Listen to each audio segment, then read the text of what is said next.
Yes! Salut les amis, ça y est, c'est le grand jour. Enfin, après 4 années d'attente, 4 années, vous vous rendez compte? 4 années d'attente, la Zack Snyder's Justice League sort enfin aujourd'hui en VOD et c'est un immense bonheur. Vous n'imaginez pas à quel point j'attendais ce film. Déjà, en 2017, quand était sortie la première version de la Justice League, et qu'après il y a eu cette histoire de version de Zack Snyder, j'ai tout de suite été dans le combat à tweeter le fameux hashtag Release the Snyder Cut.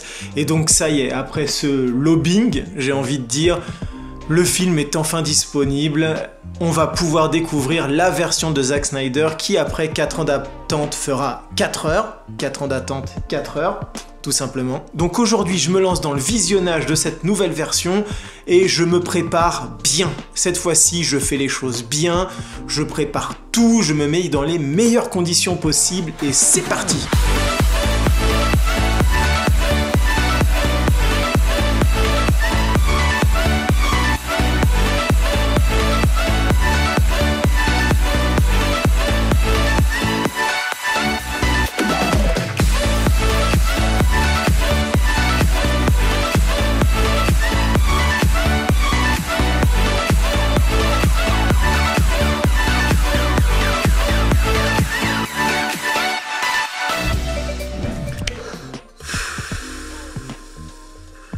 Ah mon Dieu.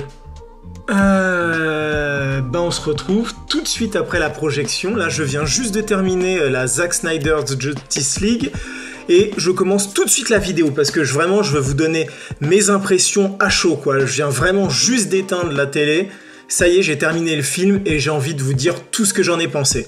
Mais avant tout, j'ai envie de vous dire yes, yes, yes. Enfin, ça y est, on l'a, notre Justice League. Ça, c'est du film, ça, c'est bon. Ne vous inquiétez pas, je ne vais pas vous spoiler.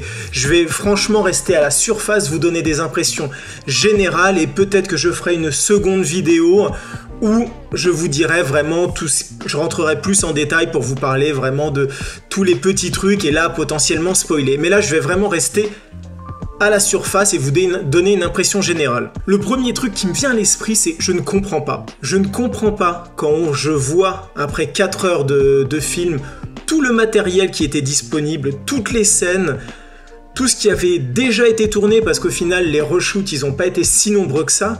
Quand je vois tout ce qui a été filmé, je ne comprends pas comment ça a pu être supprimé de la version de 2017. Là, clairement, c'est une Justice League où on comprend enfin tout. Enfin, tous les éléments s'emboîtent les uns dans les autres, il n'y a plus d'inconnus, il n'y a plus de moments où on se dit pourquoi il y a eu ça, pourquoi ça s'active d'un seul coup, pourquoi ici il y a ça, il y a vraiment tout est pensé, tout est expliqué et c'est juste hyper agréable à regarder. Alors vous le savez, le film fait 4 heures, un peu plus de 4 heures, et il est découpé en 6 parties.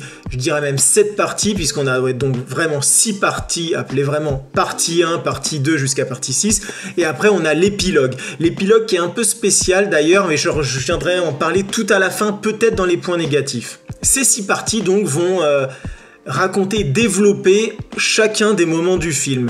Et là où c'est intéressant, c'est qu'au final, cette Zack Snyder's Justice League, eh ben, elle nous en apprend encore beaucoup plus sur les personnages. On va pas se mentir, dans la version Justice League de 2017, il y a des personnages qui étaient beaucoup en retrait. Par exemple, Victor Stone, alias Cyborg, était un personnage qui tombait un peu comme un cheveu sur la soupe.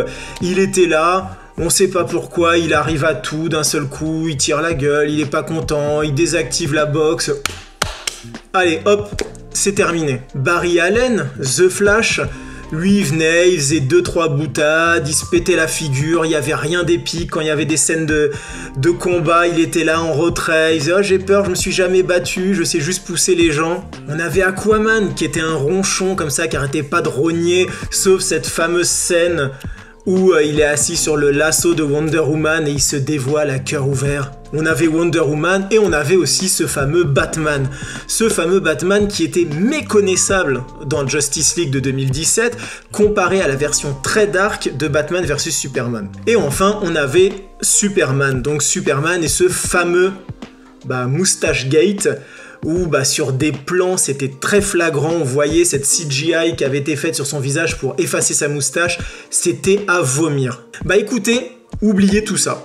Oubliez tout ça. C'est tout simplement un nouveau film. Alors oui, le synopsis est pareil, donc on a Batman qui veut former un groupe de super-héros pour combattre une menace imminente avec l'histoire des boîtes mères. Mais sinon, même si le synopsis est identique, ce n'est pas du tout le même film. Et il y a même des scènes de la version de 2017, notamment le réveil de Superman que vous connaissez tous, donc c'est pas du spoil, quand il est sur son mémorial et puis qu'il y a tous les super-héros qui sont là, et puis qu'il y a ce fameux Batman qui est en train de pleurer « Faites venir Lois Lane !» Cette scène-là n'a rien à voir, mais vraiment rien à voir. On a un Batman qui est beaucoup plus épique, qui est quand même assez froid, qui tient bien debout, qui a peur de rien, et la scène n'a rien à voir. En gros, j'aurais envie de résumer pour dire que le film de 2017 faisait 2 heures, et la Zack Snyder's Justice League fait 4 heures. Et ces 2 heures qui manquaient, pour moi, en grande partie, à 70%, elles étaient vraiment essentielles à la compréhension du film. Quand on revoit la version de 2017, il y a plein de moments où on comprend pas pourquoi les boîtes mères se sont activées, pourquoi les boîtes mères ne se sont pas activées avant, plein de choses comme ça, pourquoi lui il a réussi à faire ça et pas lui. Tout ça, on regardait le film, ça se laissait regarder mais on comprenait pas. Il n'y avait pas de logique. Là ici, Zack Snyder, il rétablit tout.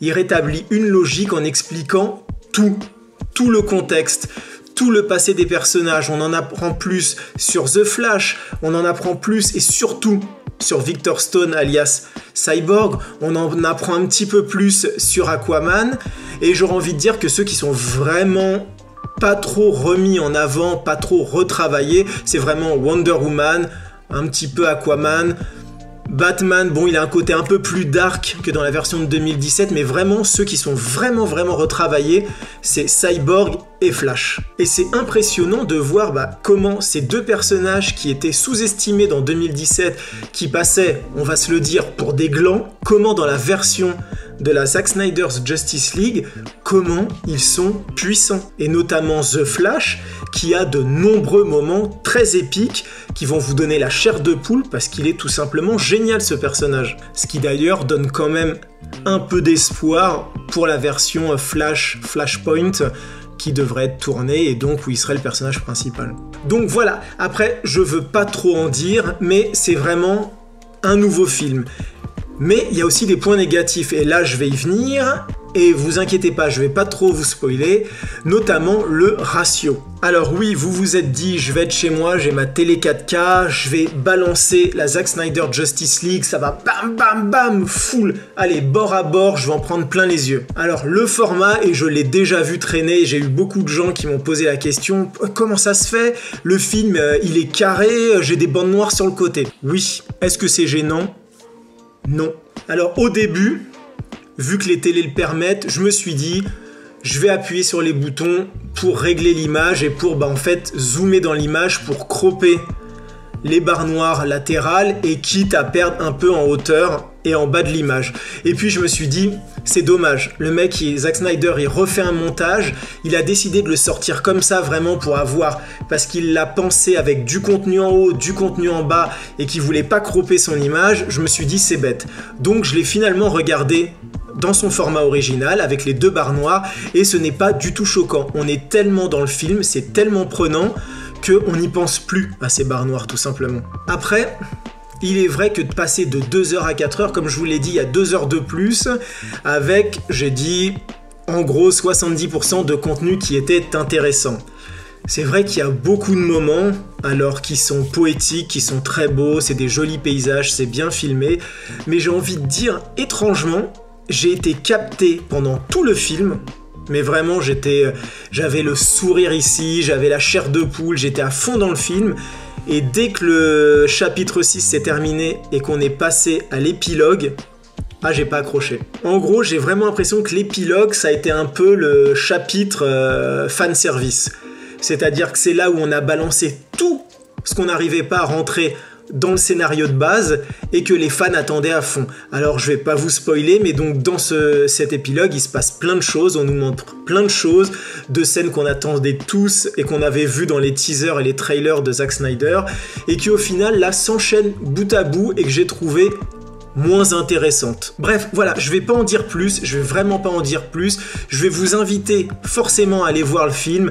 Alors je sais, c'est 14 €, 13,99 € sur les plateformes VOD, ça fait un prix, c'est le prix d'un DVD, d'un Blu-ray, mais franchement, allez-y pour plusieurs raisons, parce que déjà, c'est l'œuvre de Zack Snyder, c'est une magnifique conclusion à sa trilogie qui commence avec Man of Steel, et d'ailleurs, les choses s'emboîtent très bien entre Man of Steel, après Batman vs Superman, où la fin de Man of Steel se mixe avec le début de Batman vs Superman, et là aussi la fin de Batman vs Superman s'enclenche super bien avec Justice League, et on a vraiment, c'est une magnifique trilogie. Donc rien que pour respecter ça, rien que pour respecter le travail de Zack Snyder, je vous invite à acheter le film et à pas le télécharger. En plus, sans vous spoiler, la fin de la Zack Snyder Justice League ouvre clairement sur une suite qui est démentielle, qui peut être